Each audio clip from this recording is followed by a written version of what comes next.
Election का समय था, वोट मांगने में पैर पकड़ के वोट लेते थे, अब जीत गए तो गर्दन पकड़ के नोट ले रहे हैं। पूर्णिया के लोग रो रहे हैं, अफसोस कर रहे हैं कि किस राक्षस को हम लोग जिता दिए हैं।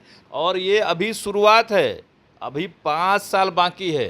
कहते हैं कि हमको 1000 बीघा ज़मीन है, तो थोड़ा कागजबा दिखा दिए कि 1000 बीघा ज़मीन है। बोलने में इनके मुंह पर कोई लगाम नहीं, जो मन में आता है ये वही बोल देते हैं। प्रशासन जांच कर रही है और जांच करने के बाद जो उचित कार्रवाई होगा, इन पर कार्रवाई होगा।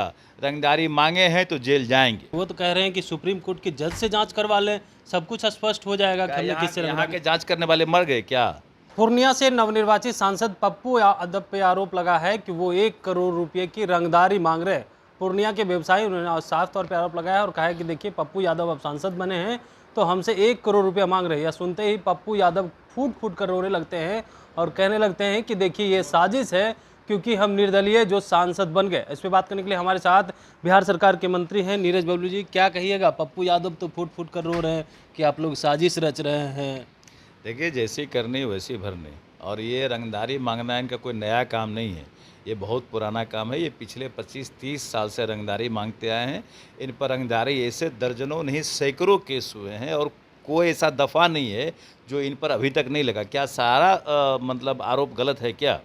कोई ऐसा कुकर्म नहीं है जो इनसे बचा हुआ। पूर्णिया के लोग रो रहे हैं, अफसोस कर रहे हैं कि किस राक्षस को हम लोग जिता दिए हैं। तो फिर तो मुझे लगता है कि अब इनको मौका मिला रंगदारी फिर से लेने का, फिर शुरू हो गए हैं।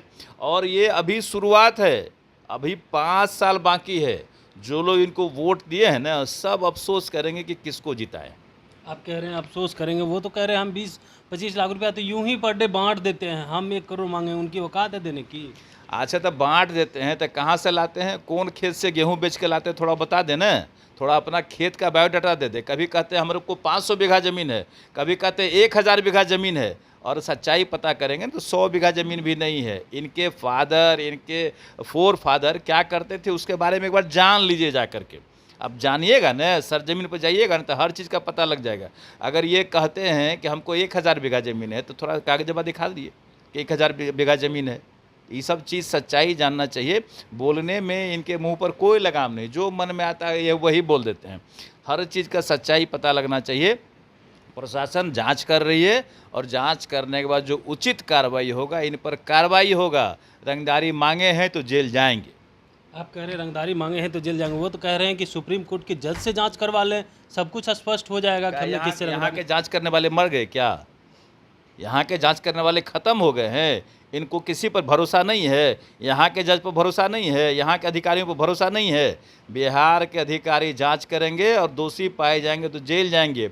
जब नौटंकी करते हैं ना, इनसे बड़ा नौटंकीबाज कोई राज्य में नहीं है। जरूरत पड़ता है पैर पकड़ के रोते हैं। इलेक्शन का समय था, वोट मांगने में पैर पकड़ के वोट लेते थे, अब जीत गए तो गर्दन पकड़ के नोट ले रहे हैं। अब गर्दन पकड़ पकड़ के नोट लेंगे, ये पूर्णिया का हाल होगा। आप कह रहे हैं गर्दन पकड़ करके नोट लेंगे। और चर्चा जो है, विपक्ष के लोग ये भी कह रहे हैं कि आप लोगों को जो कैबिनेट मिला है वो तो झुनझुना थमाया गया है। क्या विकास होगा इससे? बिहार में डबल इंजन की सरकार है, उसके बावजूद भी इस तरह के विभाग मिले हैं। कौन कह रहा है? विपक्ष के लोग। विपक्ष के लोग कौन हैं? जिनको कोई समझदारी नहीं है। नम्मा फिर लोग क्या समझेंगे कि क्या मिला है?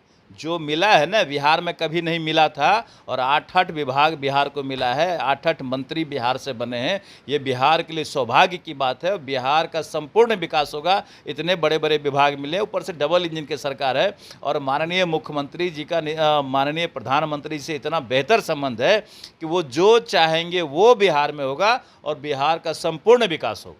आप कह रहे संपूर्ण विकास, कह रहे नीतीश कुमार इतने झुक गए, उसके बावजूद भी यही विभाग मिलना था। रेल कहाँ गया? झुकने का और मिलने का क्या मतलब? नीतीश कुमार जी हमारे एनडीए के पार्ट है, हमारे एनडीए के सम्मानित नेता हैं, इसमें झुकने का कौन सा बात है? और वहाँ बिहार के विकास के लिए दोनों दल बैठ करके तय करेंगे कि बिहार का संपूर्ण विकास कैसे होगा। और हम लोगों को भरोसा है कि बिहार का संपूर्ण विकास होगा। बिल्कुल। तो आप सुन रहे थे बिहार सरकार के मंत्री नीरज बबलू का क्या कुछ कहना था। तमाम सवालों का जवाब दिया है कमलेश कुमार, लाइव बिहार, पटना।